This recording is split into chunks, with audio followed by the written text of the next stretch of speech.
I made this record for you to jam, so use it.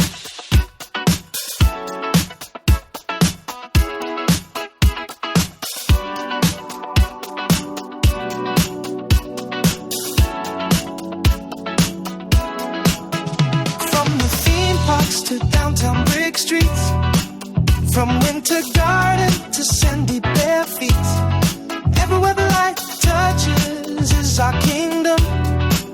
We're spilling tea and dropping wisdom. Don't worry about missing the headlines. We're here to help. It's the Orlando Shine. The Orlando Shine Show with the Bus and Brandon. That was the Bus. This is Brandon, and we're hanging out in Longwood today. We sure are. A fancy restaurant. Yeah. Well, we have attorney Mo DeWitt with us, and when he's here, we only do fancy things. Yeah, he said no more gas station smoothies, Brendan. We need real things. I'm a fancy boy, damn it. Mm-hmm. Our fancy soft boy boss, Moses DeWitt from Just Call Mo. Mo, you got a busy day today. You're going to the Monsters after this. No. Yeah. News junkie. Monsters in the morning. Now, it used to be Monsters in the midday. He's just, didn't know what year it was. He didn't know that. He didn't live here then. No, that's exactly I'm trying what to give it him the benefit of the doubt. And thank you, Mo, for being a gentleman and a scholar, saving people's lives every day. But we should say we're at Enzo's on the Lake today. I've never been. You've never been here? No. Aren't you the food writer for Orlando Magazine? I know. I've written about it. I wrote about because they have a new patio up there. They do have a patio. Which I need to go take a peek at. Yeah, they did a really nice job renovating it. Mm-hmm. Yeah. While other people, like, what's the place in Winter Park? Hillstone. Getting away from having a patio because of allegedly snakes. They're leaning into it There's here. not pythons out there. We're not on a Just plane. these ones. No. Thank you, Mo. I got you. Snoop Dogg. That was good. They're not going to laugh about that, the news junkie. But this is one of my favorite restaurants here in Central Florida. Oh. I'm not just saying that because we're here. Because you're a fancy soft boy, too? They have great food here. They do. It's a great restaurant. It's been around for a long time. Was owned by the Perlini family. Was sold maybe a year or two. Okay. But still great food. Great food, yeah. I like how Mo knows the history of Enzo. Does that mean like praline? Is that like they're a nut family? I don't believe so. I mean, they I always thought they were very nice people. Maybe they were a little nutty, but they're very nice. He's got jokes today. Yeah, he does. Yeah, he does. What's your week like? What's happening? Me or Mo? Well, I've had a week. We know you're having. I've had a week. Do you want to digest that out loud? I don't. It might take the whole podcast. Might. But I've had some issues with Orange County government this week, so unacceptable. We've had some things in the neighborhood going on. I just had a little incident at my house with a county employee leaving religious tracts in my little free library on government time. And then when Leanne said, "Hey, what are you doing?" He said, "You don't own this. It's a little free library." And she was like, "That's not how life works." Yeah, sir. I got that for my birthday. Yeah. So anyway, we'll be dealing with that with the county. I wonder if he's like, if it's in the right of way, we own it. Yeah. I better stop by the bank and get some cash for bail money for you. You might need to. Are you going to have to beat someone up? I'm not beating anybody up, but I will. But would you? Sure. No, but John's a lover, not a fighter, but he'll fight for your love. Yeah, we'll talk to the county about it. It's just not appropriate. It's not on government time. I don't care if you leave them in there. It happens all the time. Yeah. But if you're going to be working on government time, don't leave religious tracts in my little free library. No, especially about white Jesus. That's not okay. Yeah. So and then we had another issue. I'll talk about that at another time. Besides that, great week. Mo, any interesting cases come in this week? Oh, we always have interesting cases. I don't know what came in this week, though, but there's always some fun stuff we're dealing with. Okay. Probably the most fun thing is the Just Call Mo Mini Masters. Coming very fun. Yeah, we just announced that this week. It's a miniature golf tournament at Congo River Golf on International Drive. They have gators that you can pet, right? That's true. They do. Yeah, you can hold them, too. Ooh. Yeah, but Ross Pageant's going to be hosting it. A stranger told me that once. He said, "Come and hold my gator."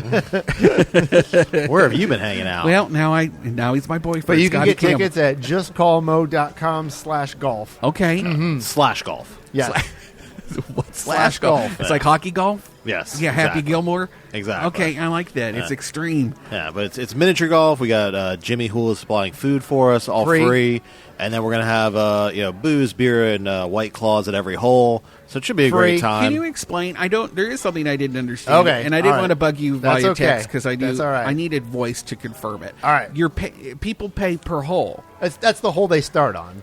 Oh, it's a shotgun start, as they say. Oh, so you stagger it. Yeah, because that way we get everyone in and out in the same amount of time. You eventually make the full rotation of all of the holes. Yes, you play 18 holes of golf, as it says in there. I didn't get it. You're not the only one that didn't read everything that I wrote. I read it, but No, then you also didn't. I don't know anything about mini golf, all John, right. and All right. maybe your average consumer doesn't know either. Yeah, you play one hole and then you're done. I'll be honest. No, you don't. That's what it You looks don't. like. Why? You're so stressed right now.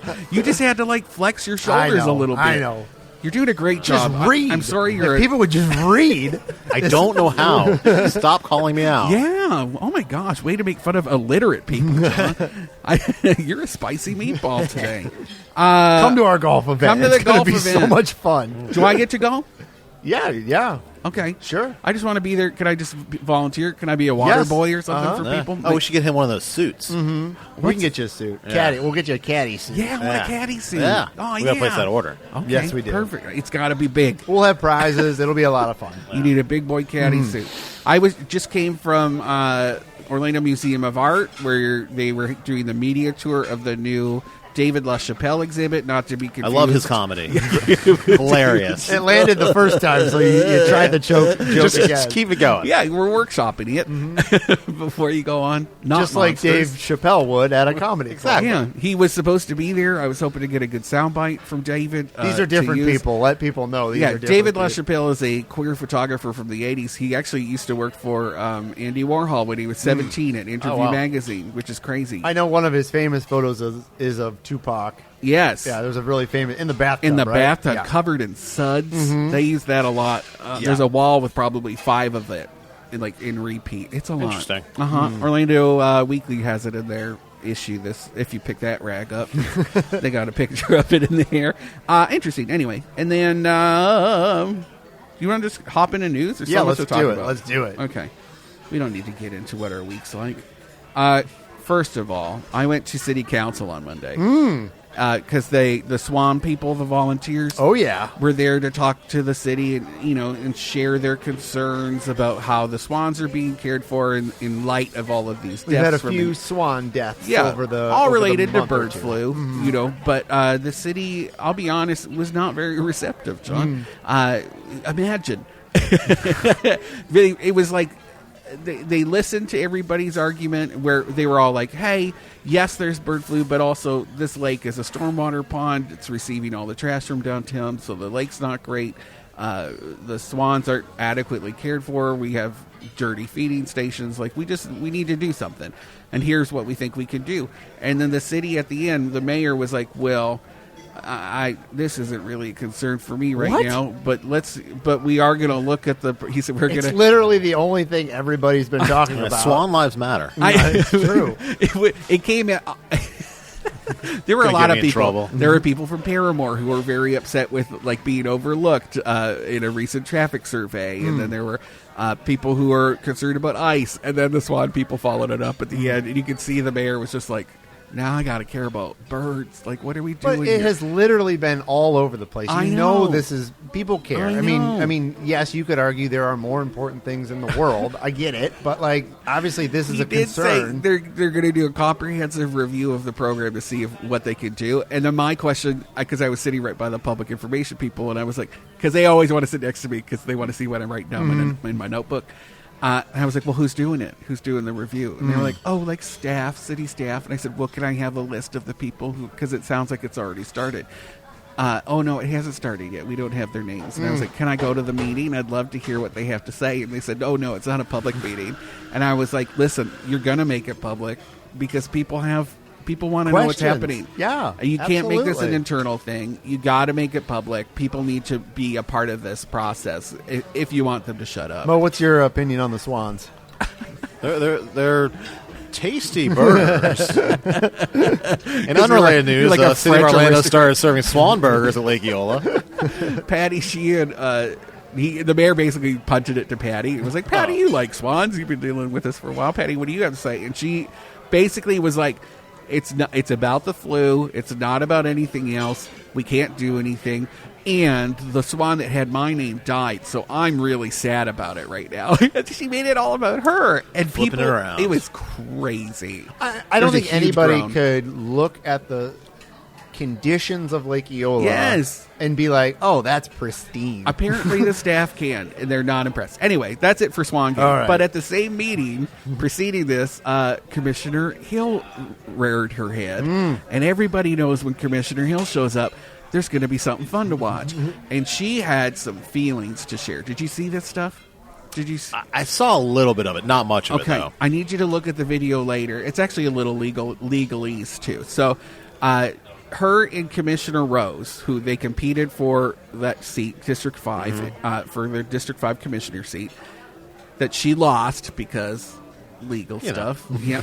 Legal. The governor had to step in and say, no, you don't deserve this because you allegedly may have taken money from an old lady. Allegedly. See, I learned that. Right. Legalese. There is video of Commissioner Rose and ex-Commissioner Regina Hill chasing each other down a road, yelling at each other. We have that on Orlando Shine. Yeah. And Regina Hill was like, what'd you say about my mom? Say it to my face. It was crazy.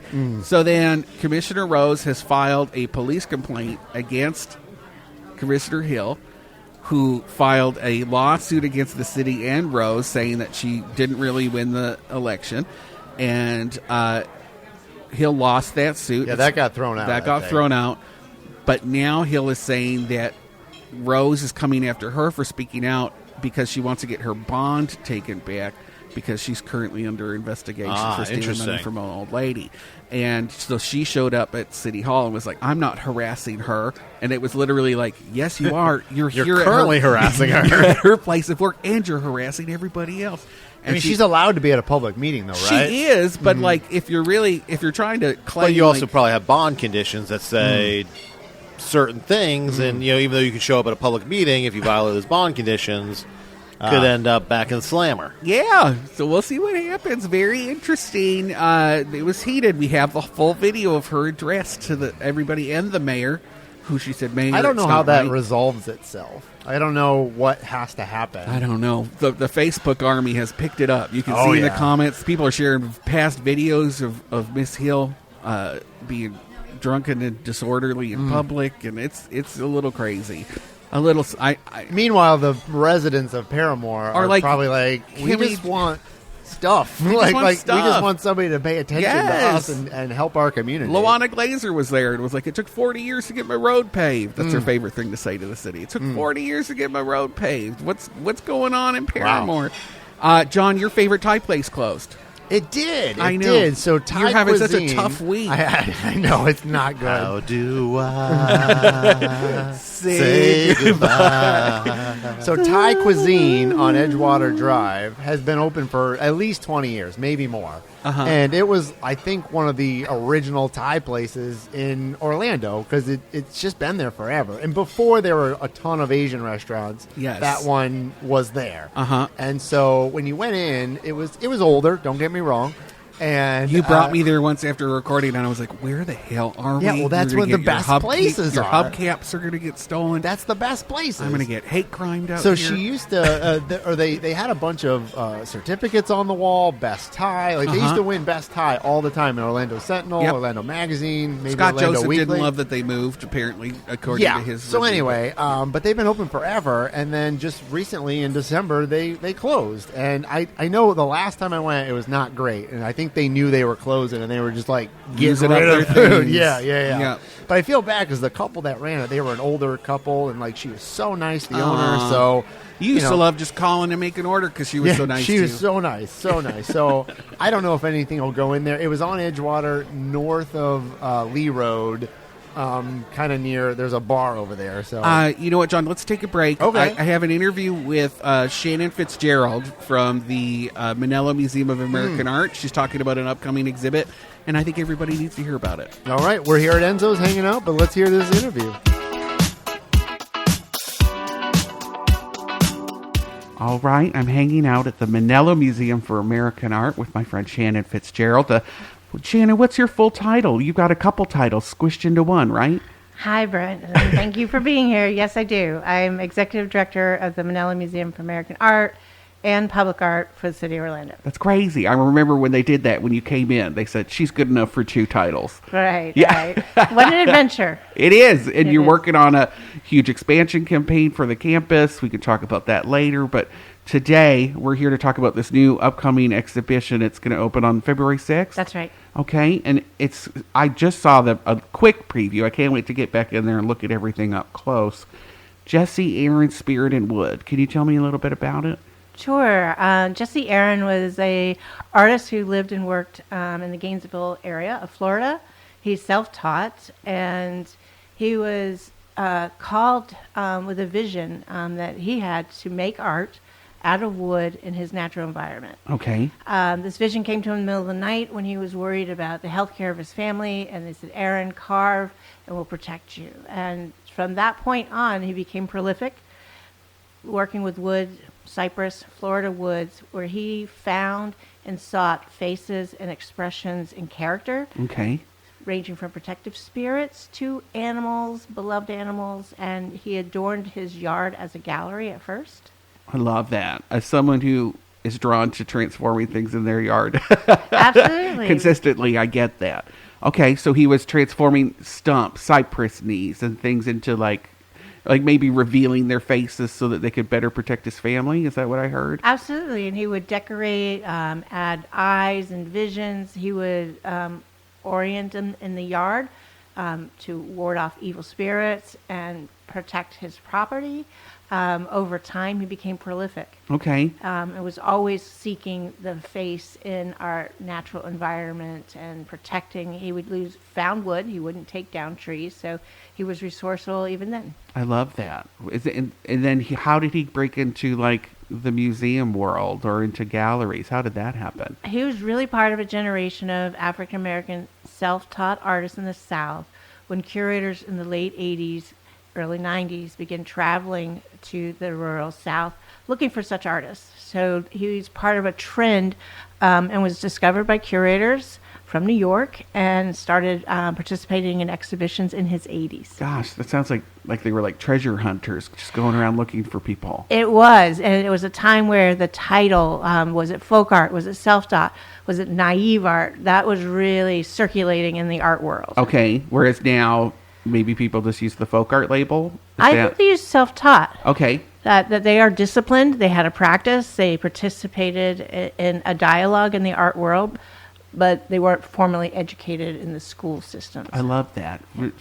Is that maybe, do you think people are drawn to that because maybe their unique way of expression hasn't been, I don't know, filtered out through art school? Is that? I think so. I think it's about ambition and a drive. Okay. Like there's a need or an urge to create and put something into the world. I get that too. So what do you think, what drew you to Aaron's work or Jesse's work? I think of our mission, we have a lot of strong folk art and self-taught. Our strength of one aspect of our collection is Southern folk art, Southern self-taught, and within that, a lot of our collection considers the African American experience, indigenous experience, and a pretty strong representation of women in our self-taught Florida. Why do you think that is? I started with our vision when we first started collecting folk art, and then or more, why do you think there's more, like there is a strong representation of women in that world in self-taught art? I think that goes to all things. It goes to economy, it goes to geography, it goes to being resourceful. Many of these artists came from difficult environments, ranging from poverty to racism to hunger to just being isolated, or being a domestic and raising a family. Many of these women artists had lots of children and worked in the farms, on the fields during the day, and still took care of their kids. You're actually, you were just talking about a woman who has some of her pieces here who had 10 children. Absolutely. Bessie Harvey raised an enormous family, keeping them fed and hungry and to survive into adulthood. Also later in life found this urge to create work. Okay.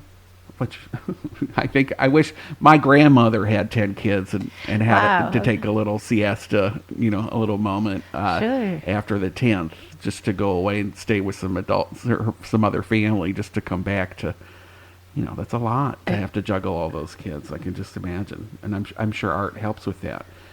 Can you how do you select works that are included in this show? Like, do you get to look at maybe a Rolodex of pieces that they have, or is it more just the artist says, here's what I have, find a way to showcase it? I think there's a couple of access points. Looking at what we have, thinking of thematics that resonate in our contemporary space, and it was important for us to think about something calm and maybe uplifting and harmonious. So spirituality is a big theme, means a lot to different people, but the one current that runs through is uplifting, calm, a hug, if you will. There's lots of reference to animals. Animals are revered, and our environment is referenced. And the spiritual is almost like a caretaking in this exhibition. Your spirituality does seem to be the big carry through for a lot of the people that you have exhibiting. So Jesse Aaron is the main exhibitor, but then you also have some things in the other rooms that are showcasing other artists that are along those lines, right? There's 4 exhibitions within this. So the main exhibition is Jesse Aaron, and he's our point of departure. So we have Spirituality, Faith, and Vision, and that's a group show, and that ranges from artists who are also preachers, artists who kind of expanded their visual religious practice in artwork. We have another show, very small, focused exhibition, the artist who focused on geometry and mandala and symbolism, where he found beauty and perfection in mathematics visually. Wow, okay. And then we have a landscape exhibition where so many artists, beginning in the 1880s all the way through contemporary, really revered our landscape as a spiritual space for reflection, respite, recreation, absolutely, right? Yeah, going back into nature. All I'm hearing is people can come to this exhibit and maybe take a break. Sure, we welcome it, and it's really beautifully installed. I think it's minimal, and its installation, it's calm itself. A lot of self-taught and folk art. There's a lot of stuff, and we didn't want to overwhelm anyone. So I think there's space for reflection. Like a maximalism. Do you think that's a thing that you see a lot? Sure, and it's okay too. Okay, but not in this one. It's just a quiet show. I got that. I like. It's good to have a subtle appreciation of the pieces versus, walking into my house, which is just head to toe, too many things. Are there any specific works in the show that you feel have like a unique story or emotional impact that you really want to call out for people if they're going to come and see this show? I think so. We have a Florida artist, Purvis Young, who's very well respected and renowned, has been for a long time. He worked out of Miami, particularly Overtown, and became really creative in his work using recycled materials, found materials, after being incarcerated. And I think his experience in prison drew him to think about angels and the being cared for and well-being. So a lot of his images reflect angels that came to him during his struggles in prison. And he was a Florida Prize artist, wasn't he? Purvis Young? No, okay. he wasn't. He's deceased now. Okay. But he also rose to fame in the self-taught environment in Miami through Art Basel. Okay. And really hit his mark and stride in the 2000s. Got it. But he lived on the streets and participated on the streets with found materials. So ours is cardboard, wood, carpet. Carpet. Mm-hmm. Okay. Mm-hmm. I love that. A lot of folk art are self-taught. It's people who have this compulsion to create. Is that something that you see too? It is, and often they didn't have the finances or means to buy expensive supplies. Right. So their tools and their canvas, if you will, is often around them from their surroundings. Just making it work. They had a vision. They have to put it to, I was going to say paper, but I guess cardboard is probably more fitting. Yeah. What do you think has been your most memorable moment since working on this exhibition? Does anything stand out? A little moment of discovery? I think the thread, the rigor of commitment, it takes a commitment to be an artist of any type. It's a commitment and the desire to create without the fame, without the press and the audience. They didn't often have audiences in their lifetime. So it's posthumous appreciation for some of them, yet they created.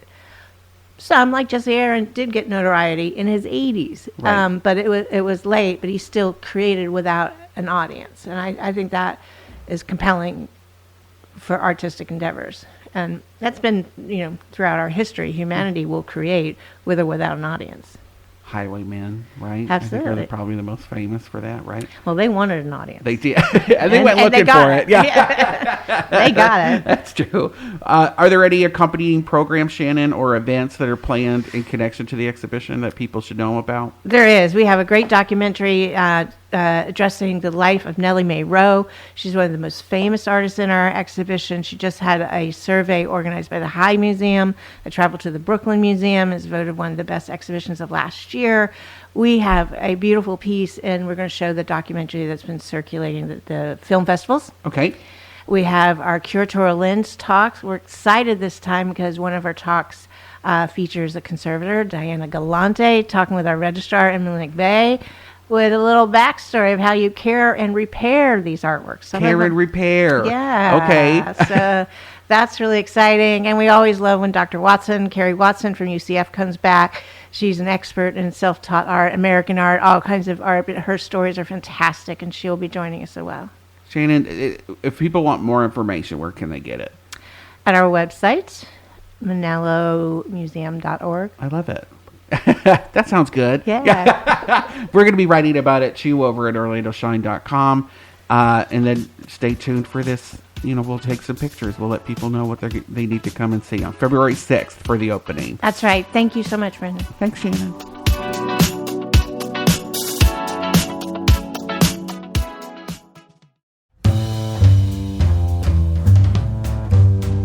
This episode is sponsored by Legacy Life Project.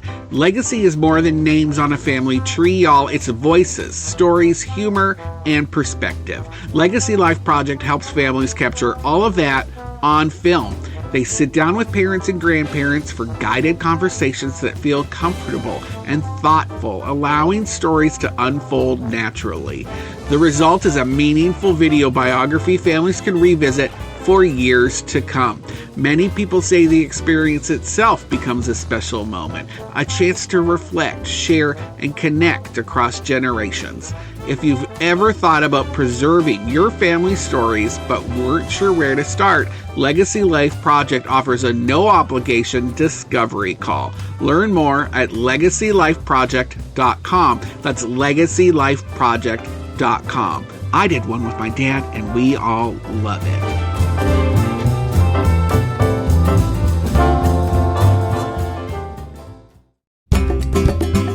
If you're listening to the Orlando Shine Show right now, you can thank Attorney Mo DeWitt. I sure am thanking him right now. He does so many cool things around town in Central Florida, and I'm just so thankful that he's supporting Orlando Shine. And if you want to find out more about Attorney Mo DeWitt, all you got to do is go to justcallmo.com. Justcallmo.com.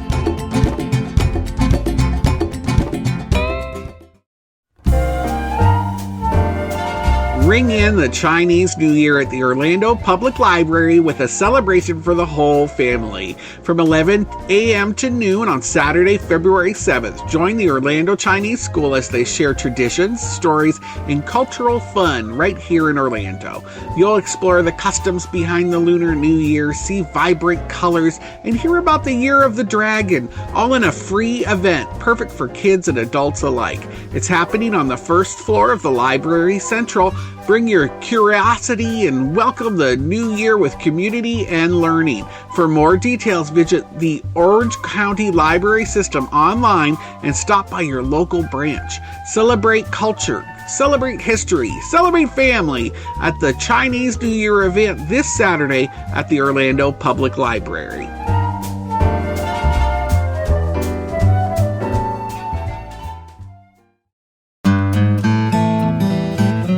This month, Orlando Magazine explores its second volume of Black Leaders in Central Florida. They'll also take a look at several super romantic locales in Orlando, visit Key West through an original photo essay, and spotlight some delicious barbecue. This issue also spotlights 4 real wedding venues across Central Florida and offers local couples a wedding reception chart for easy decision making. And they're doing the best of wedding voting starting on February 1st. It's a great way for local vendors to get editorial coverage, so be sure to look them up if your business needs some love. Orlando Magazine. I made this record for you to jam, so use it.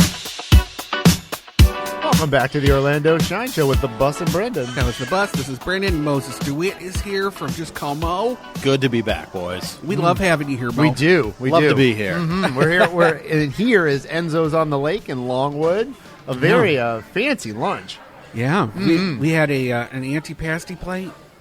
Well, we are now ladies that lunch. Mine is the lady part. But we do lunch. Yeah, we never seem to get ladies to join us. I'll put it. They steer clear. Let me go put my boobs on.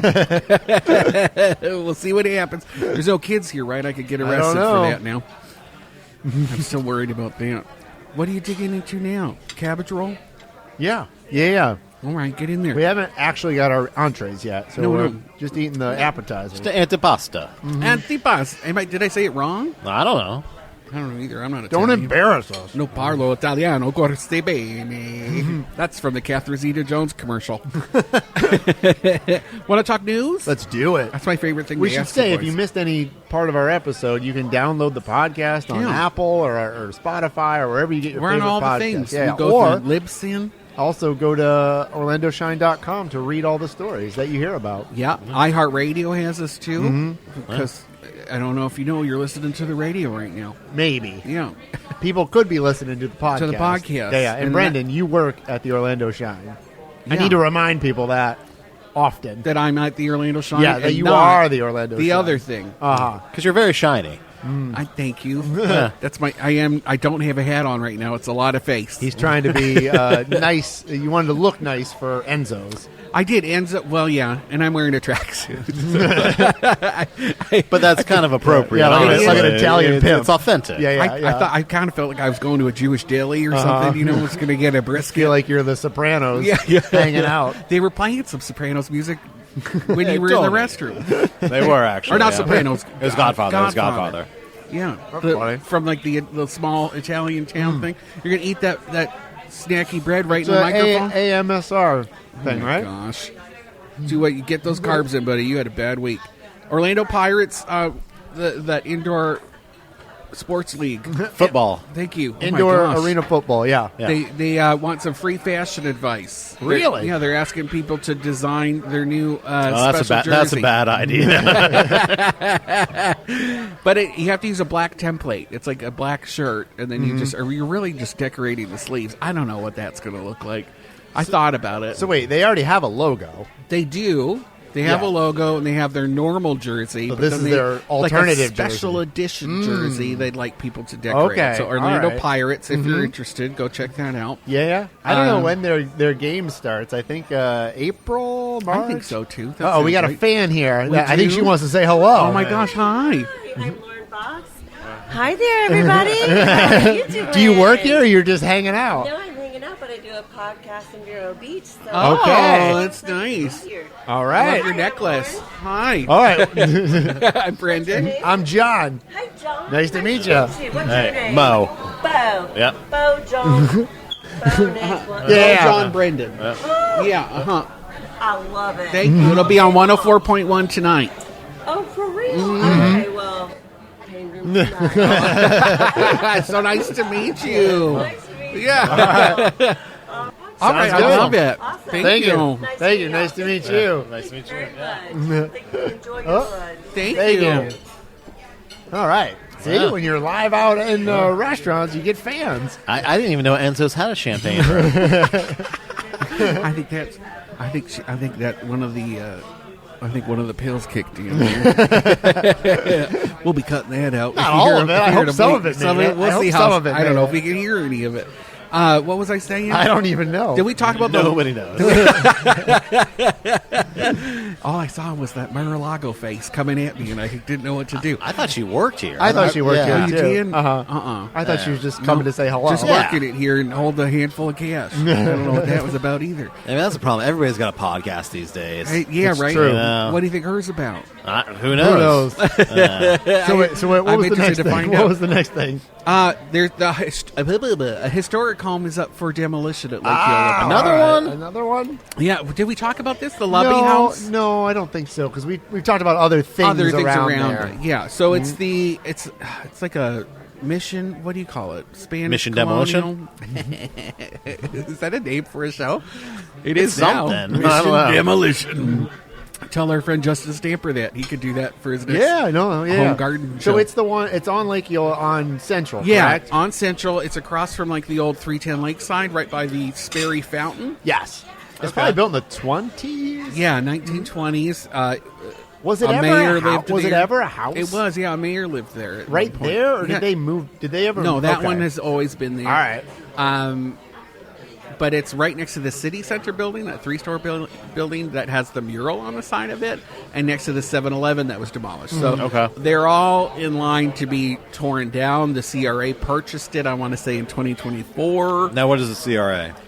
The Community Redevelopment Agency of Downtown Orlando. It's like a tax boundary where they siphon some taxes from downtown businesses and property owners and then put it back into the beautification efforts of downtown. So they're the ones that pay for like business grants. If you're trying to open a restaurant downtown, they'll give you incentives to try to move in. That's a story because I just found out they used up all the incentives on the home and leisure people. And for the rest of the fiscal year, it's all gone. It all went to travel and leisure. It's only January. I know.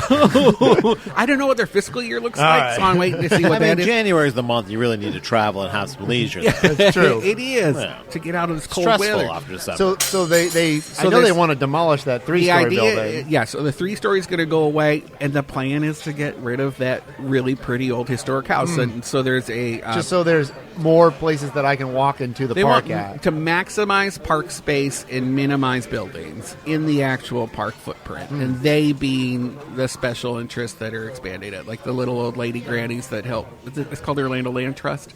Okay. But then there's also this preservation group that's trying to get the city to recognize the building as a historic space, and so they can keep it, maybe incorporate it into the park, maybe You'd make think it a they would. restaurant. What is it now? Anything? Offices. Oh, It was okay. office there. I used to have a friend that would do. He worked out of there as a I know nonprofit. I know the building you're talking about now. Yeah. Yeah. Do you know Ted Haddock or the Haddock family? Yeah, the fish family. Yeah. Fish family. Not the mullets, but the Haddocks. Yeah, it's the Haddocks. Yeah, they had a space there too. Yeah. Anyway, interesting, something to follow. I hope they save it. I don't think they're going to save it, though, to be honest, because they have plans. Just give it to the Swans. I have another in-depth little report, a longer report for us. It's about the paid parking snowballing Mills 50. We talked a little bit about this last week, but I Yeah. don't think you had posted the I story haven't yet. yet, but it's up now if you want to see it. I think it's doing pretty well according to the metrics that I look at obsessively.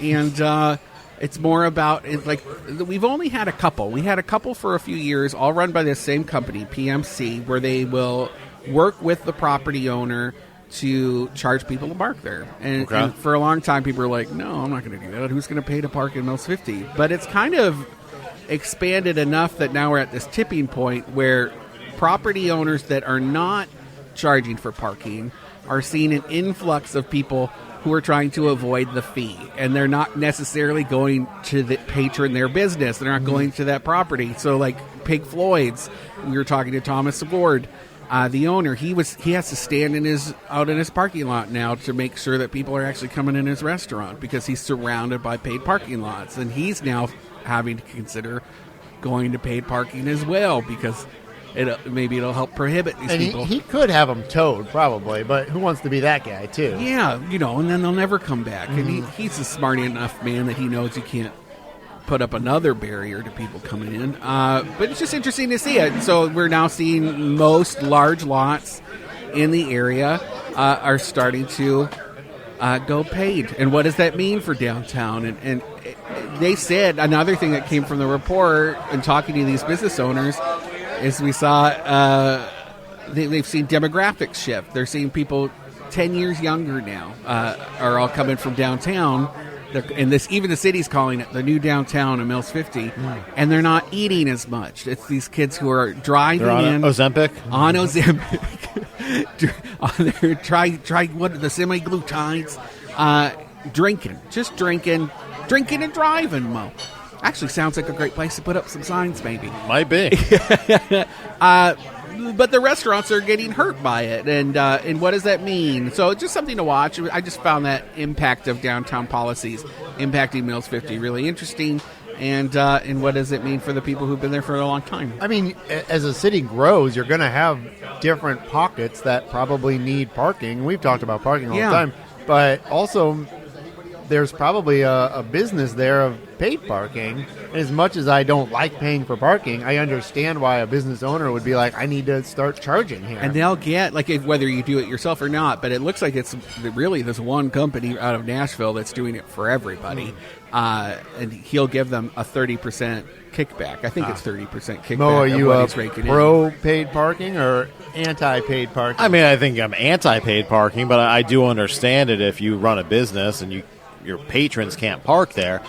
Like maybe the solution is, if you run a business, you have paid parking, but if someone patronizes your business, you validate for 2 hours or something like that. And that all kind of really hit everybody started talking about it when the parking lot at Lazy Moon and Lineage Coffee, right on Colonial, was going to convert to paid. Without the permission of the tenants. It was just the property owner was going to do it.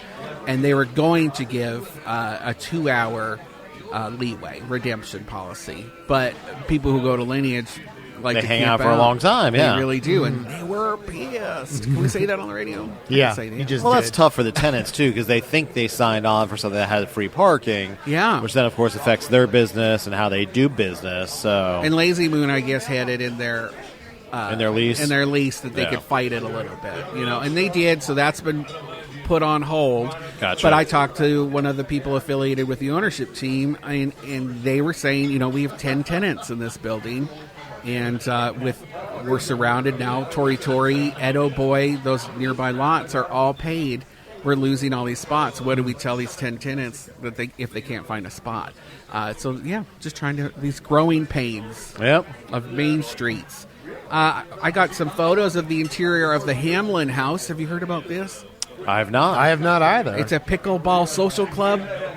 I like the idea. I played pickleball recently. It was a lot of fun. Ryan and Michelle DeVos. Oh, like from the DeVos family? The DeVosses. They're backing it. And I know, they don't like the gays, allegedly. at least their dad didn't. They are behind it, and it's a fancy new pickleball dining and member space over in Sodo, and it looks pretty beautiful. Where in Sodo is it? It must be a large. Street. Oh, it's like an old warehouse that's been converted. Mm-hmm. Right. I mean, that sounds fun. They got fancy restaurants, bars. Do I have to be a member to go there? Yes, you do. Because only the best people can come in and use their pickle bar. Very exclusive. And I heard we might be getting invited there. Well, we just ruined that. I didn't ruin it. I'm just kidding. There is some feelings about the DeVosses. I know. I know. They spend a lot of money locally, too. I actually just went to this. There's a DeVos Arts Institute that's funded a lot of things recently. And they own the Magic. And the Solar Bears. And the Solar Bears. Chef Bobby Flay is opening a burger spot in MCO. If he's a celebrity chef. Yeah, I know Bobby Flay is. You do? You have to beat Bobby Flay on his show. Yeah. Iron Chef America. There's a beat Bobby Flay winning veggie burger that's going to be on sale there. I guess maybe I didn't know what that meant. Mo probably flies more than the rest of us here, so you might go eat this burger before we do. Maybe. I mean, where is it going? Do we know what terminal? We don't know what terminal. Okay. Nothing. Because, A and B are very... What are you saying? They don't have a lot of options compared to C. I mean, Not they put it in C. C's got tons of options already. I do have to... Well, when I just went... Where's the place that just closed? Oh, Chili's? Chili's. I had never been to that location before. I think that's A. And there's a food court in there now. Yeah. There is, but the problem with the food court is it's before security. So once you clear security, you have a few options, and then I think one side's Outback and one side's something else. So you're like me. Like when I get there, I need to go through security as soon as possible. Yeah, you want to get through security and then get comfortable. I think the other side's maybe On the Border or something like that. I can't remember. There's nothing. There's that weird place that I thought there was one that was like a Four Rivers one, or with the tree. I thought so. Maybe it's on the other side. It might be. I don't know. Anyway, not where Mo's flying out. That's true. I've been to the Outback Steakhouse with Mo. So okay. Fine steakhouse. Well, it's Bobby's Burgers by Bobby Flay, opening soonish. We didn't get a time on it, but we wrote about it. People seem excited. Winter Garden just approved plans for a historic orange packing house. Is it the one on the orange or the trail there, the West Orange Trail? Right by the trail. I know exactly where that is. So we're just approving places that don't do anything and just are imaginary at this point, or yeah, that's exactly what we're doing. Okay. We approve of that because I'm pretty sure Florida doesn't really have oranges anymore. So there are some, very few. I was just invited to a dinner where they will tour us an operational orange farm and show us how great the industry's doing. Oh, sponsored by Big Orange. Yeah. Just not Little Orange in Florida. No, medium orange. That should be interesting. Where's that going to be? I don't know. I haven't really confirmed yet, but I was invited. Do you want to go? No, I don't. I mean, maybe. It depends where it is. It's just like a fancy dinner at an orange grove. Yeah, it's in my backyard. I have one orange tree. We're going to walk around it. Mm-hmm. The Orange County History Center used to have an orange grove behind it on Washington. Okay. And they only have 2 trees left. All the other ones are gone. Yeah, I mean, a good friend of mine who I grew up with, we actually all went to school with the Perlinis, who owned Enzo's. Where we are today. Tying it back in.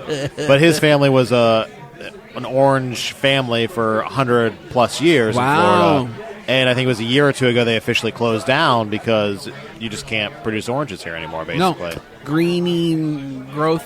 We'll see what happens with this frost this weekend. Yep. It's the biggest frost, since they renamed Frostproof. Yep. Actually, I guess I should say, or OUC is really worried about the freeze, and they want people to turn their thermostats down to 68 overnight. Unbelievable. Yeah. So 68? So you're not burning. That's actually what I keep mine at anyway, so I'm okay. What? Really? Yeah, I don't need it much hotter than that. Okay. I'm not allowed to touch the thermostat in my house. Because why? Because I get beat. Yeah. How does your wife keep it? Real cold? My wife. My wife. It's my 6-year-old. He's the one. Is he in charge of it? He has an amp. I actually don't know how to use it, if we're being honest. That's why you're not allowed to touch it, because you break it. I love that. You probably do. You have a house manager for you? I do not have a house manager, Brendan. I don't know what you got. He has a valet. Yeah, gets him ready in the morning. My cousin in Nashville manages people's homes. Does he? Yeah, and a few of them are lawyers. I went to school with a kid whose dad owned like 180 Applebee's restaurants, and he was telling me like his house, they had a dry cleaner in the basement, they had a staff of like 12, they had a house manager, and he like made a bunch of money, then lost it. I mean, Applebee's I guess is very volatile. I don't know. It was a really nice guy though, but I was visiting my cousin in Nashville, and he had to go turn on Carrie Underwood's fireplaces because they couldn't figure it out, and she was coming home and all the fireplaces were supposed to be on, so he had to drive over. Are you okay? I'm good. Are you getting in trouble? Is that Orange County man back with some somebody else higher up? So okay, you're making things happen. Yeah, trying to. All right, good. Well, we talked about that thing. Kurt Russell driving a pace car for Daytona 500. Very exciting. You're not excited about that? I mean, that's fine. I mean, it's cool. They get a celebrity to do Daytona 500 in February, I believe. The only other person I can remember having done that is Frankie Muniz from Malcolm in the Middle. That's all. He's a NASCAR driver. Yeah, professional now, right? Yeah, but he's like I think he's in a lower, like the minors. Yeah, I think so. I could be wrong. And he does Morgan & Morgan commercials. I wasn't going to say it, Mo. Whatever. So we don't talk about him? I don't care. Well, we can edit that out along with what's her good face. People. With that lady who came up and harassed me, touched my arm, unsolicited. F&D Restaurant Concepts is opening a seafood restaurant in a former Hooters in Sanford. This is what America's coming to. Less Hooters. Less Hooters, more seafood. There's a joke there somewhere. We'll work on it. We'll workshop it. We'll work on it. Mo had a bad experience at F&D, so. Oh, you did? Well, everybody says it's great. I just didn't think it was that great, but we went on an off time, so I want to give them another chance. Okay. It was part of the. It's part of the Mo Eats Parm journey. Yeah, it was one of the first ones we did. The one on Curry Ford? No, we went to the Winter Park one. Okay. But it was like 3 o'clock in the afternoon. It could have just been an off day. So I want to give him another chance. Such a graceful man you are. I try. The grace. Wait till you see this week's Mo Eats Parm. Did not go so well. It's not graceful. If you don't know what we're talking about, Mo eats chicken parm at like every restaurant all over Central Florida. He makes videos about it. The Audubon Center for Birds of Prey has been closed for a hot minute because they're renovating some of their habitats. So they're reopening on February 14th. So mark your calendar. Valentine's Day. Take your pretty bird there and go hang out. Pretty bird. Anyway, that's it. We got to go. Yeah, we got to go. We got some food coming out. Mo, thanks for being with us this week. Yeah, thank you for having me. Thanks, Moses. Thanks to Enzo's for having us as well. Yeah, come check out it. If you've never been, come to Enzo's. And thank you to Shannon Fitzgerald for taking a minute with me to talk about what's happening at the Manila Museum of American Art. We'll see you guys next week. From the theme parks to downtown brick streets, from winter garden to sandy bare feet, everywhere the